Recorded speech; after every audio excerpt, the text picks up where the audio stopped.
Strong looks different for each of us, and it's time to put focus on our unique journeys that get us there.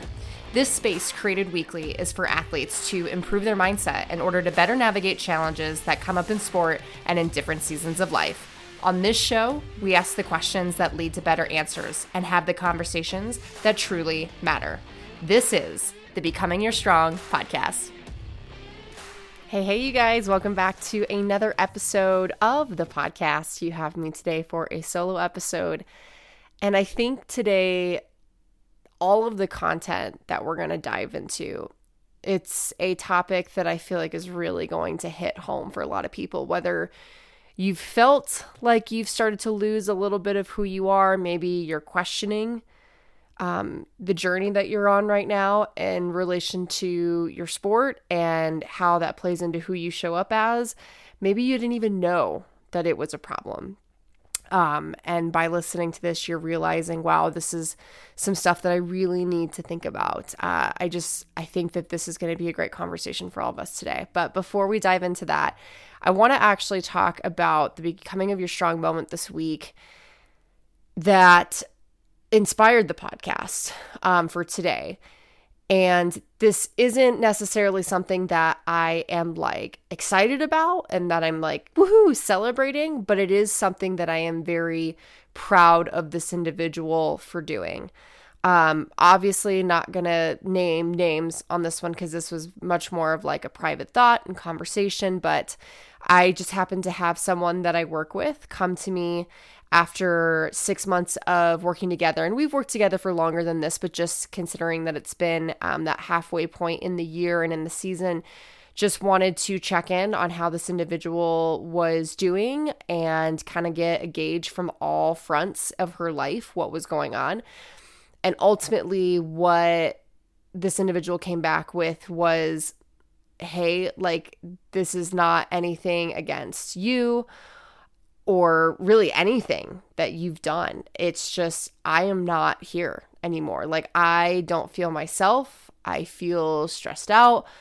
I don't feel productive, like I'm making progress. I just am sort of stuck and am in a really tough spot. And I think stepping away for a little while, not knowing how long that time might be, but just giving me some time to not be in structure, just to find my joy again and to just do whatever my body is feeling that it needs to do. I think that that is what I need to do right now. And it's not goodbye forever. This is just for a moment in time that I just need to go back internal and find the joy and love for moving my body again, because I've seemed to have lost it. And of course, as a coach, when you hear that, the first thing that you think of is, what did I do wrong? Like, oh my gosh, I totally led this person in the wrong direction. And what the redirect became for me was, this is something that happens to everyone in their career. Some people a little bit more serious and detrimental than others. Some just, again, that surface level of going in and out of those feelings. I've definitely been there before. I was there at the beginning of this year where I was like, I just want to not have anything be focused on anything. I just want to move. I just want to find the spark again because I feel like I've lost it.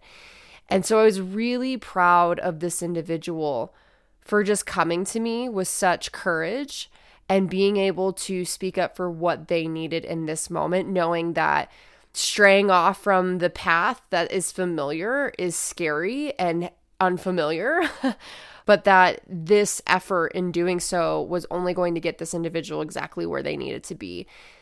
And I really do hope that people can take this example and stand up for themselves, even if it means potentially hurting someone else's feelings, which in this case, it totally didn't hurt my feelings by any means. But even if that means where you feel like you have to say goodbye to something for a little bit, I think that that is true strength. I think that that was such a wonderful decision that I agreed with on this person's part, and I am wishing them nothing but the best. And again, I know this isn't goodbye. I know this isn't the end. This is just, they need to take this journey. They need to do it themselves. I can't help them re-find or rediscover what it is that they're looking for. They need to take the time to do that so that when they come back, they're refreshed, they're re-energized, and they're in it for the right reasons. And then you can make so much more progress with them. So I just wanted to share that as a way to start off the podcast, to celebrate this person for their courage, to give people that like nudge if they feel like they need to do that for themselves, and to talk about how that essentially inspired the show for today. I was thinking about this after this individual came to me of like, okay, what does this mean for me? Like, how am I feeling? Let me just reflect on where my head is at right now. And I don't necessarily think that maybe the reason that this person is struggling is because they lost their identity. I definitely think this person is lost in some capacity, but it made me think of like, if I was to make this decision and step away from things, or let's just even say if I was to get hurt, if there was a situation that was to keep me from doing the things that I love to do, would I be okay? And I was like, you know what? I can't confidently say that I would be. I would definitely be frustrated and disappointed, which is okay. But I've had people in my life that are really close to me that have gotten injured, that have had everything taken away from them. And that process is mentally so hard. I mean, we heard about it a couple weeks ago with Megan, and just the different roles that she was kind of forced into and how she thrived in those different roles. Like, it looks different for everyone, but I was just like, you know what? I think that this is a really great opportunity to just delve deep into these tougher questions around how to find identity outside of sport, not just making your sport, your kind of persona as an athlete, everything that you are.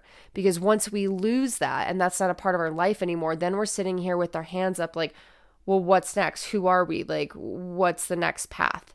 And that's really scary, especially if things get taken away from you all of a sudden. Like, it abruptly like changes your entire world. And I just don't want to see people go through that. Nonetheless, I definitely don't want to see myself go through that. Not saying that I'm going to get injured, not saying that anything bad's going to happen to me this year or within the foreseeable future, but the realisticness of this is that we just don't know.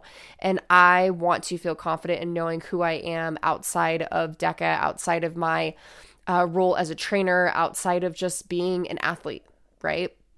So I think the first place to start is just this idea that we loosely throw around what knowing our identity, and I put that in air quotes, outside of our sport means. And it's a really hard thing to pinpoint.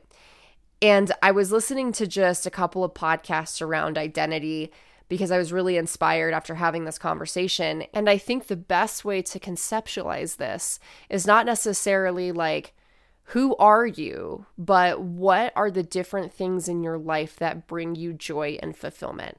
Can you list those things out and talk about those different things? When you look at time being spent, does it include all of those different things, right? I think that has been a better way for me to conceptualize this versus being like, okay, like, who am I? And like, what are all the different layers of me? Sometimes that is like, oh gosh, like, I don't know. Like, I know my favorite color. I know that I have these certain hobbies, but just thinking about it like broad spectrum of what are the different things in my life that bring me joy. That's such a great way to just do that audit and be like, okay, like, I have all of these different things that are fulfilling me and bringing me joy in my life. And these are all the things that make me me, right? And if you're only able to list one or two, and that big one is your sport, right?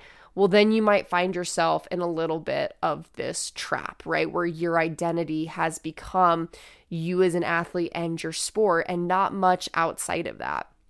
So I think that's a great place to start, is to adapt that sort of definition, and then being able to take the time to list those things out and just be real with yourself. Don't be afraid if you fall into that ladder of bucket of, wow, there's just not a ton going on that I'm like really excited about, that's fulfilling me, that's bringing me joy. that means that you are in a discovery phase, right? Where you get to go out there now and adventure and figure out what are those different things that can fill up those different things for you, right? That's exciting. That's not a bad place to be. It's all about perspective, right? But that's just a great place to start, is just get all the chips out on the table, do an audit, and make sure too, right? The second part of that is you can maybe list those things out, but are you actually spending that time there and doing those things? And we'll talk about that in a little bit too. And so what I want to dive into are 3 to 4 tips that I have to make sure that you make your life and your identity more than just about the sport and the outcomes that you are chasing within that sport. So the first thing is to have people in your life that bring you back down to ground level. And these people can be in your sport. They can be outside of the sport, totally not even related. But have those people that bring you back down to ground level. The number one person in my life that fulfills that role for me is 100% Dave. Dave does hybrid racing with me, but he also doesn't have the same goals that I do. So when Dave and I either compete together or he watches me get ready for a big race, he's very much like this big ball of sunshine.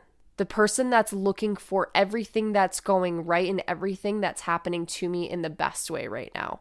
And I know that in sport, it's not always about looking for the rainbows and the butterflies, because there's hard, challenging parts of sports that are just as beneficial. But Dave always finds this really wonderful way to make it not just about standing on top of the podium, getting a PR, hitting the world record, chasing these outcomes. He just makes it about, we get to move in a way that we absolutely love. And we get to smile and dance and giggle and make other people feel good and inspired. And that is basically like what I started this journey off of, was just the gratitude of being able to move in the first place, is to not feel like my life was falling apart all the time and I was just wasting it on a couch, lethargic and depressed, being in such toxic phases of my life, that I'm actually able to get up and live and see so many amazing things and experience so many amazing things. It has always been about that. And sometimes when you have these chapters in life where you become the elite athlete and you are the person that is the best, that people are chasing, and you want to continue to be the best, you start to lose that a little bit. Find those people and keep them close to you that make you remember why you're doing this in the first place. And I thank you, Dave, so much for always being that person for me. I hope that everyone can have that person in life, because they truly are special. The second tip that I have for you is to have weekly planning time and essentially an audit hour. So when I say like a weekly planning time and audit hour, I mean like what I do essentially on a Sunday is I will sit down with my planner and I will look at not only all the things that I have going on this week and what my like priorities are and just everything that's going on, but I also look at my last week. And there's two folds to this. When I sit down and I look at my week and I start to plan my intentions and my priorities, it allows for me to see where my time is being spent. And by going back to the previous week, I could say, okay, my intentions and my goals, my priorities I said was this. Did I actually accomplish this? No. Okay, why? Okay, now I have that answer. Can I apply that to this week to make sure that the same thing doesn't happen? And when I'm able to look at what's going on that week and do that audit from the previous week, I'm able to make sure that all those different sources of joy that I've already made a list from, that they're finding their way into that weekly schedule in some way, shape, or form. And here's the thing, guys, is like balance is, it's a tough one. Not every week is going to be completely balanced between all these different things that bring you sources of joy and fulfillment. But there still is a way to make sure that there is a focus on more than just the sport, more than just the work, more than just all the things that you have to get done. There is definitely time for the things that really do fill your cup and allow for you to just be you and continue to show up the best you. There is time for that. You just have to schedule it and make time for that. So I just think that that's a great tip, is like, we could sit here and talk about it all we want, of all the things that we want to become and the things that bring us that joy. But if we're not actually taking the time to schedule it and holding ourselves accountable to actually doing those things, there is a chance that we might not ever get to it. So if you're like, okay, I love this idea, but I kind of don't know what else I should be scheduling into my planner. Again, go back to that list, see where those sources of joy are, and see what activities best align with that. If you're struggling to think about like what those activities still could be, here's a couple that I make sure that I try and plan into my week. Quiet time outside of my sport. So like just time to sit outside with Dave and just talk, or for example, not even talk at all. Time to just go out on a walk, either listening to maybe a podcast and doing personal growth development type stuff. Maybe I'm learning something new. Just maybe even time to, again, just be in the silence and enjoy the sounds of nature is amazing, right? Time for personal growth. I know I've already shared that, but like this is something that's big to me. This is how I feel like I really excelled over the last few years, is just whether it's time reading a book or time listening to someone speak, not just always getting constantly stuck in the scroll. Like I just want to at least once a day take some time to work on myself internally and get inside my own head. Time with friends, right? Going back to that spending time with people that bring you down to ground level. Great thing to schedule into your week. Time to learn about something new. I will also put this in there as well. You're clearly going to be planning when you're going to be doing your training for said sport. Make sure that when you schedule your training, that you not only know obviously what it is that you're going to be doing, but be very intentional about what it is that you want to actually get out of it. And then when you go and you do that training session, you already have that there. And you can sit there and focus on that throughout that training session, that 60, 90-minute period. And then when you're done, you know that you've accomplished it because you were intentional about it. And then you can close the book on that and then go on with the rest of your life. Being able to find some separation between what's going on in training and the goals that you have for yourself within that sport, and being able to live life outside of the sport. Like once the training hour is done, we're done for the day. There's no need to worry about anything else. That is a really important skill and habit to start to build. The third tip that I have for you guys is to make goals around who it is that you want to become, or over the outcome-based goals. And I talk about this one a lot. Guys, sport is so special, and the fact that it gives us experiences that make life not only so freaking special and incredible, but it makes us stronger for life. Where we tend to get lost, though, is that we make goals around outcomes that really don't matter. They just don't. I know it feels like it does, but we really tend to make those goals around things that seem cool and things that will eventually push us to be better in some capacity, but we just get so consumed in these times being our measure of worth and success. Making different goals will help separate this need to constantly be doing something to better yourself within the sport. Hence, the amount of time that you're spending both physically, mentally, and emotionally trying to get better for your sport. So by making goals that aren't just like, I want to stand on top of the podium, I want to make world championships specifically in the elite wave, right? All these things. I'm not saying to not have goals and to not put those out there of things that you would like to shoot for that guides your training as your compass. But as far as like the goals of what it is that you actually celebrate, we should be celebrating how we are becoming stronger and better human beings in our life. So how can you create goals that are more centered towards those and allow for those to trickle down to how that allows for you to show up in the time spent within training and time spent without training, all of the above, right? So I just think that's another really great one. The last one that I will share with you guys for today, and this is where I'm going to leave you, is to go rediscover who you are in the unfamiliar. This morning, I did the 9-mile ruck test called Mirage from the Ruck Race League. And this is one that, I'll be honest, I wasn't necessarily looking forward to. Dave had done it like a couple days prior to me and said how terrible it was. And I was watching people post about it and they were saying how terrible it was. And I was like, okay, well, this is going to suck. And this is not going to be something where it's over in 15 minutes, my ideal work capacity, like a deca. This is going to take a long while of me just being in my head and moving on my feet.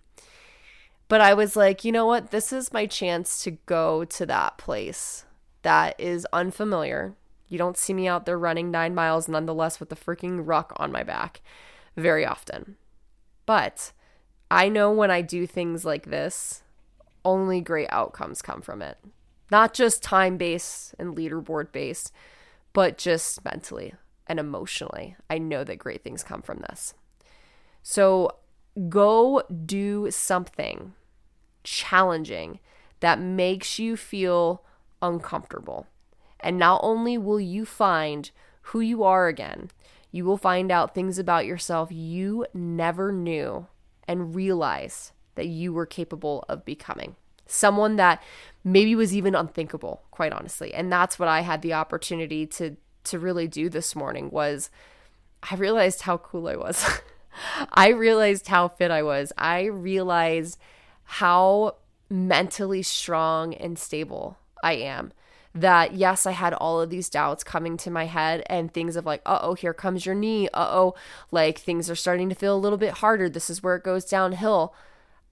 Those things are going to happen inevitably. And I know that, but my strength and ability to just say, I'll deal with it when that time comes. I'm not going to worry about it right now. I'm just going to be present in this very moment right here and just continue to take steps forward.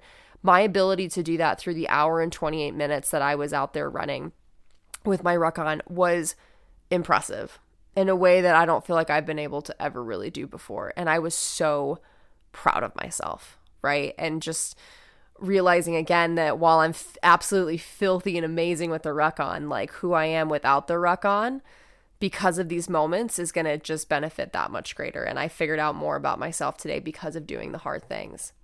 Now, if you struggle to believe in the process that you're in right now, and that through doing these steps, you will eventually rediscover yourself again, find who you are, really start to pinpoint that identity. Just remember that what is meant for you will not miss you. It will always find you.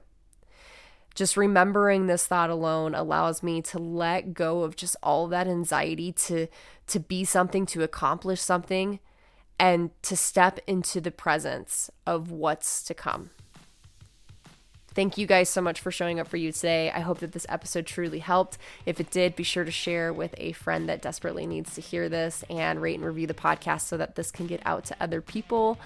I just appreciate you guys so much. I hope that this is going to give you some action items for this week to just see how kick-ass you are outside of your sport, because there's so much more to you than this. Thank you again for sharing the space with me, and I will see you guys next week for another episode. See you then.